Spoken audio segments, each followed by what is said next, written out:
नमस्कार दोस्तों, इन्वेस्ट पर आपका फिर से स्वागत है। दोस्तों आज की वीडियो में बात करेंगे पोस्ट ऑफिस पीपीएफ स्कीम के बारे में, यानी पब्लिक प्रोविडेंट फंड स्कीम के बारे में, और जानेंगे कि पोस्ट ऑफिस की पीपीएफ स्कीम क्या है, इस स्कीम का लाभ कौन कौन उठा सकता है, इस स्कीम के अंदर कितने % तक इंटरेस्ट ऑफ रेट दिया जाता है, या फिर इसके अंदर मिनिमम और मैक्सिमम कितने रुपए इन्वेस्ट कर सकते हैं, इसके अंदर लोन की फैसिलिटी मिलती है या फिर नहीं मिलती, प्री मैच्योर क्लोजर की फैसिलिटी है या फिर नहीं है, या फिर आप इसके लिए अप्लाई कैसे कर सकते हैं, इसके लिए एलिजिबिलिटी क्राइटेरिया क्या है, कौन से डॉक्यूमेंट की रिक्वायरमेंट होगी, या फिर आप इसके अंदर अपना रिटर्न कैसे कैलकुलेट कर सकते हैं।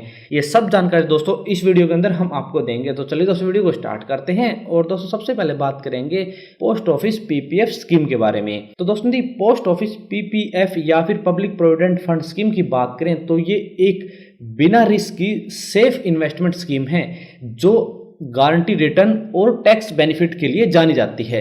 क्योंकि दोस्तों यदि आप म्यूचुअल फंड या फिर दूसरे एसआईपी यानी सिस्टमैटिक इन्वेस्टमेंट प्लान के अंदर इन्वेस्ट करते हैं जो शेयर मार्केट से कनेक्ट होते हैं, तो वहां थोड़ा सा रिस्क होता है। यदि आप बिना रिस्क के अपनी इन्वेस्टमेंट करना चाहते हैं फ्यूचर के लिए, तो पोस्ट ऑफिस की पीपीएफ स्कीम एकदम बिल्कुल परफेक्ट स्कीम है जिसके अंदर बिना रिस्क के आप अपने फ्यूचर के लिए सेविंग कर सकते हैं। दोस्तों ये गवर्नमेंट द्वारा चलाई गई स्कीम है, तो इसके अंदर कोई भी रिस्क नहीं है और एक अच्छा गारंटेड रिटर्न भी मिलता है, वो भी टैक्स बेनिफिट के साथ। दोस्तों इसके अंदर 7.1% के हिसाब से इंटरेस्ट ऑफ रेट दिया जाता है और आप मिनिमम 500 रुपए प्रति वर्ष के हिसाब से इसके अंदर इन्वेस्ट कर सकते हैं। तो दोस्तों यदि कोई भी पर्सन यदि अपने फ्यूचर के लिए सेविंग करना चाहता है तो वह पोस्ट ऑफिस की पीपीएफ स्कीम के अंदर इन्वेस्ट कर सकता है और अपने फ्यूचर के लिए अच्छी सेविंग कर सकता है। अब बात करें दोस्तों पोस्ट ऑफिस पीपीएफ स्कीम के अंदर आपको कितने % तक इंटरेस्ट ऑफ रेट दिया जाता है, या फिर आप मिनिमम या फिर मैक्सिमम कितने रुपए इसके अंदर इन्वेस्ट कर सकते हैं। तो दोस्तों आपको बता दें पोस्ट ऑफिस पीपीएफ स्कीम के अंदर आपको 7.1% के हिसाब से वार्षिक चक्रवृद्धि ब्याज दिया जाता है। और दोस्तों इस स्कीम के अंदर आप मिनिमम 500 रुपए और मैक्सिमम 1.5 लाख रुपए प्रति वर्ष के हिसाब से इन्वेस्ट कर सकते हैं।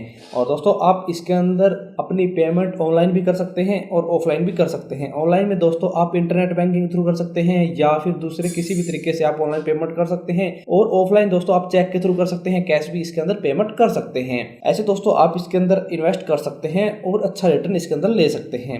अब बात करें दोस्तों पोस्ट ऑफिस पीपीएफ स्कीम के अंदर आपको लोन की सुविधा दी जाती है या फिर नहीं दी जाती। तो दोस्तों आपको बता दें पोस्ट ऑफिस पीपीएफ स्कीम के अंदर आपको लोन की सुविधा दी जाती है। आप 1 वर्ष से 5 वर्ष के बीच, यानी पॉलिसी स्टार्ट होने के 1 वर्ष से और 5 वर्ष के बीच लोन ले सकते हैं। और दोस्तों आपको अपने टोटल इन्वेस्टमेंट का 25% तक लोन मिल जाएगा।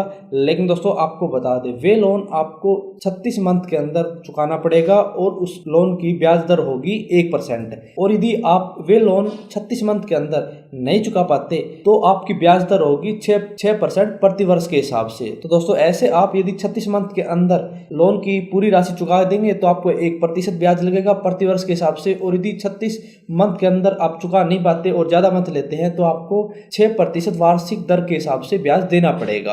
अब बात करें दोस्तों पोस्ट ऑफिस पीपीएफ स्कीम के अंदर प्री मैच्योर क्लोजर की सुविधा दी जाती है या फिर नहीं दी जाती, या फिर दी जाती है तो इसके लिए क्या कंडीशन होगी। तो दोस्तों आपको बता दें पोस्ट ऑफिस पीपीएफ स्कीम के अंदर प्री मैच्योर क्लोजर की सुविधा दी जाती है।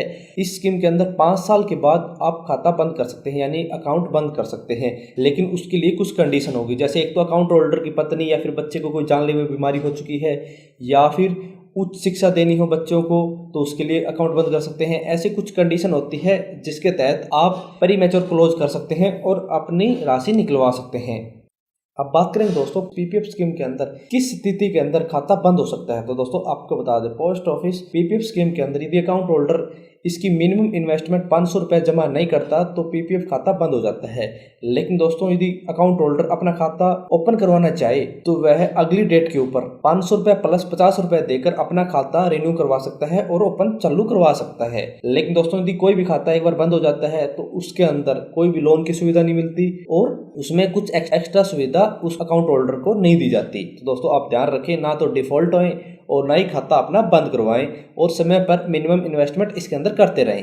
अब बात करें दोस्तों पोस्ट ऑफिस पीपीएफ स्कीम का लाभ कौन कौन उठा सकता है, या फिर इसके लिए कौन कौन से डॉक्यूमेंट की रिक्वायरमेंट होगी। तो दोस्तों आपको बता दें, पोस्ट ऑफिस पीपीएफ स्कीम का लाभ कोई भी एक इंडियन सिटीजन जिसकी एज 18 वर्ष है वो उठा सकते हैं। लेकिन दोस्तों इस स्कीम का लाभ यदि कोई भी नाबालिग उठाना चाहे तो उस नाबालिग के माँ बाप यानी कोई भी गार्डियन इस स्कीम के तहत लाभ उठा सकते हैं उसके नाम पर खाता ओपन करके। और दोस्तों इसके तहत यदि इंपॉर्टेंट डॉक्यूमेंट की बात करें तो कोई भी पर्सन जो पीपीएफ स्कीम का लाभ उठाना चाहता है उसके पास अपनी आईडी प्रूफ के तौर पर आधार कार्ड हो सकता है, पैन कार्ड हो सकता है या फिर वोटर कार्ड हो सकता है। इसके तहत आवेदक के पास अपने फोटोग्राफ्स, ईमेल आईडी और मोबाइल नंबर होना चाहिए जिससे वह पोस्ट ऑफिस के अंदर अपना अकाउंट ओपन करवा सकता है और इस स्कीम का लाभ उठा सकता है। लेकिन यदि किसी भी बच्चे या फिर नाबालिग के नाम पे ये अकाउंट ओपन करवाना चाहते हैं तो एक तो माँ बाप के डॉक्यूमेंट होने चाहिए और दूसरे बच्चे के भी डॉक्यूमेंट होने चाहिए, सभी डॉक्यूमेंट होने चाहिए दोनों के, तभी इस स्कीम के तहत लाभ उठाया जा सकता है और पोस्ट ऑफिस के अंदर अकाउंट ओपन करवाया जा सकता है या फिर बैंक के अंदर अकाउंट ओपन करवा के इस स्कीम का लाभ उठाया जा सकता है।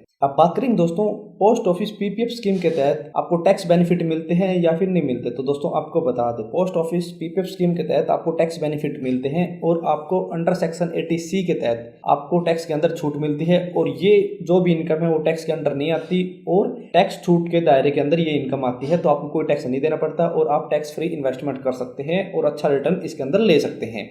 अब दोस्तों आपको एक एग्जांपल के थ्रू कैलकुलेट करके दिखाते हैं कि आप इस स्कीम के तहत 3,000 रुपये से 10,000 रुपये तक इन्वेस्ट करते हैं तो आपको कितना रिटर्न मिलेगा, कितना इंटरेस्ट ऑफ रेट या फिर टोटल इन्वेस्टमेंट आपको कितनी करनी पड़ेगी। तो दोस्तों मान लो आप 3,000 रुपये पर मंथ के हिसाब से इस स्कीम के तहत इन्वेस्ट करते हैं 30 साल के लिए, तो आपको इंटरेस्ट ऑफ रेट मिलेगा 7.1%।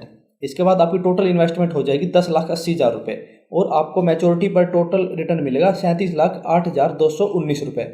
और यही 3,000 रुपये दोस्तों आप 20 साल के लिए इन्वेस्ट करते हैं तो आपकी टोटल इन्वेस्टमेंट होगी 7,20,000 रुपये और आपको 16 लाख रुपये टोटल रिटर्न मिलेगा मैच्योरिटी के टाइम। इसके साथ दोस्तों यदि आप 8,000 रुपये 20 साल के लिए इसके अंदर इन्वेस्ट करते हैं और आपको 7.1% के हिसाब से इंटरेस्ट ऑफ रेट दिया जाता है तो आपको टोटल इन्वेस्टमेंट करनी पड़ेगी 19,20,000 रुपये और आपको मैच्योरिटी के टाइम मिलेंगे 42,61,304 रुपये। यदि आप 8,000 रुपये 30 साल के लिए इन्वेस्ट करते हैं तो आपकी टोटल इन्वेस्टमेंट हो जाएगी 28,80,000 रुपये और आपको मैच्योरिटी टाइम रिटर्न मिलेगा 98,88,583 रुपये। ठीक है दोस्तों, ऐसे दोस्तों आप यदि 10,000 रुपये 25 साल के लिए इसके अंदर इन्वेस्ट करते हैं तो आपको इंटरेस्ट ऑफ रेट मिलेगा 7.1% और आपकी टोटल इन्वेस्टमेंट हो जाएगी 30 लाख रुपए और मैच्योरिटी के टाइम आपको मिलेंगे 82,46,412 रुपए। ठीक है दोस्तों, ऐसे दोस्तों यदि आप 10,000 रुपये 30 साल के लिए इस स्कीम के अंदर इन्वेस्ट करते हैं तो आपकी टोटल इन्वेस्टमेंट हो जाएगी 36 लाख रुपए और आपको मैच्योरिटी के टाइम 30 साल के बाद मिलेंगे 1,23,60,728 रुपये। ऐसे दोस्तों आप अपने हिसाब से इसके अंदर इन्वेस्ट कर सकते हैं क्योंकि दोस्तों इसकी मैच्योरिटी डेट होती है 15 साल। आप 5-5 साल करके बढ़ा सकते हैं और 30 साल तक इसके अंदर इन्वेस्ट कर सकते हैं। 30 साल के बाद दोस्तों आप इस स्कीम को बंद करके अपना पैसा निकलवा सकते हैं और फ्यूचर के लिए अच्छी सेविंग आप कर सकते हैं। ठीक है दोस्तों, अब बात करें दोस्तों कि आप पोस्ट ऑफिस पीपीएफ स्कीम का लाभ उठाना चाहते हैं तो इसके लिए आप अप्लाई कैसे कर सकते हैं। तो दोस्तों आपको बता दें, यदि आप पोस्ट ऑफिस पीपीएफ स्कीम का लाभ उठाना चाहते हैं तो अपने पास के पोस्ट ऑफिस के अंदर जाएं। वहाँ दोस्तों आपको किसी एम्प्लॉय से बात करनी पड़ेगी, फिर आपको इस स्कीम का फॉर्म मिलेगा, आपको पूरा फॉर्म फिल करना है, उसके साथ सभी डॉक्यूमेंट अटैच करने हैं और वहाँ सबमिट करवा देना है। आप 500 रुपये वहाँ उसके अंदर देंगे और उसके बाद आपकी ये स्कीम स्टार्ट हो जाएगी। ठीक है दोस्तों, आप 500 रुपये से 1.5 लाख रुपए प्रति वर्ष के हिसाब से अपने हिसाब से इसके अंदर इन्वेस्ट कर सकते हैं। ठीक है दोस्तों, और ऐसे ही दोस्तों आप किसी बैंक के अंदर जाएंगे, वहाँ आपको वही फॉर्म मिलेगा, वही फॉर्म आपको फिल करना है, सभी डॉक्यूमेंट अटैच करने हैं और वहाँ सबमिट करवाने हैं। ऐसे दोस्तों आप पोस्ट ऑफिस और बैंक दोनों जगह ये अकाउंट ओपन करवा सकते हैं और इस स्कीम का लाभ उठा सकते हैं। तो दोस्तों ऐसे आप पोस्ट ऑफिस पीपीएफ स्कीम के अंदर इन्वेस्ट कर सकते हैं और फ्यूचर के लिए सेविंग कर सकते हैं। दोस्तों यदि आपका इसके बारे में कोई भी सवाल या क्यूरी है तो आप कमेंट बॉक्स में कमेंट कर देना। दोस्तों आज की वीडियो में इतना। यदि वीडियो पसंद आए तो लाइक और शेयर करना ना भूलें और यदि आप हमारे चैनल पर नए हैं और किसी भी स्कीम से संबंधित, फॉर्म से संबंधित, फ्रेंचाइजी संबंधित, बिजनेस से संबंधित जानकारी लेना चाहते हैं तो आप हमारे चैनल को सब्सक्राइब करना ना भूलें।